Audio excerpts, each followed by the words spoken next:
I outbid a developer to buy this farm, can I really hold on to this farm? Which is one major part of sustainability. Paying for the land that you're farming on. Increasingly, especially here within a 2-hour radius of cities like Philadelphia and New York City, the land values are increasingly hard to afford for farmers because the development pressure is too great. So that's one part of sustainability, is being able to pay for the land you're farming on, and another part of it is being able to pay a decent wage to your employees.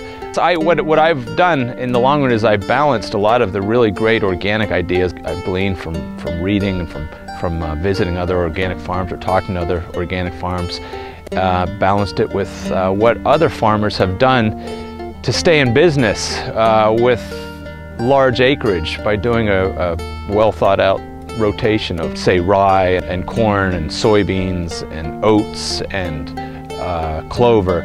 We didn't really get the field cleaned up until just a week or so ago, and I noticed it was kind of dry. It was kind of warm last week, so I suddenly got into my head, why don't I chisel plow this real quickly and get some rye? And one thing I've learned about planting cover crops is I don't like to see a field be bare for a winter. It just should always have something growing in it. The rye in there will hold on to nutrients.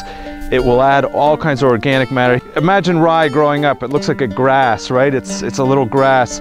It shoots out roots like this, just masses of roots.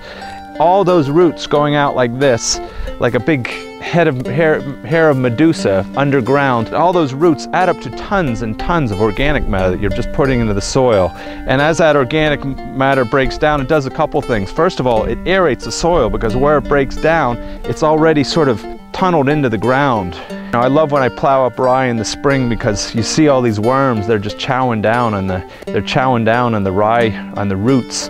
I remember it was 9/11. I remember that winter we moved into town, and I still had a farmhouse that we were renting, and it sort of became an office space where I could go and I could get time to myself. And there was something about 9/11 that just sort of said, hey, do something. It was just this sort of moment that really affected me in a lot of ways, because it happened in New York City, which is where I sold tomatoes, and so I started writing. And after about 4 or 5 years of writing, I actually got a book contract and wrote a book. The farming, it's right there, it's right in front of me.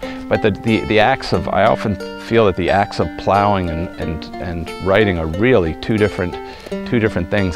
I'll be honest, when it's 95 degrees for 6 days in a row, I'm pretty used to it after one day, and it doesn't really affect me. If I'm used to being inside in air conditioning all the time, well, yes, I don't want to go outside that much. But I'm proud of the fact that I'm outside, and that my employees are outside, and that we're, you just really feel alive when you're out there doing the work. There's a lot of skill involved here. You have to get things done fast. You have to organize. You have to think. Every day is a new problem, a new set of problems, and you have to think it through and just conquer it. And if you don't do it in a reasonable amount of time, well, then you lose money. So that's another part of the equation is salesmanship. And I guess some people might say I'm more of a salesman than a farmer. I don't know, because I do see some really exceptional farmers around here who end up having to be price takers. Nobody's saying, well, your quality's better, therefore we're going to give you a little more. So that to me is part of it. Part of the sustainability too is finding a way to sell this so I can pay the workers well.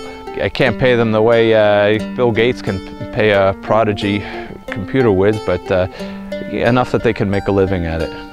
This is the only bare brown patch you see in the whole field, because if you look out over the rest of the field, everything else is planted in some kind of cover crop or another. Right up here is the field I was talking about. It's in grass. It's a little yellow. We're going to spread probably some cow manure over it this winter, maybe some mushroom soil. If you look up there, above there, that's really lush with oats, and that oats will be killed off, and in with that oats is clover, some Canadian field peas. The clover will survive the winter, and then the field up above and the field below, where you just see light grasses, that's triticale, which is a cross between rye and wheat. And if you go further, way out there, the bottom section is all clover. There's a huge field, and that's where we'll plant tomatoes next year. If you look at beyond, there's the huge tree. On the other side of that is a field of nothing but clover. It's lush with clover. And it's probably about an 8-acre field. And in the spring next year, that whole clover field will get plowed up in patches and planted with tomatoes.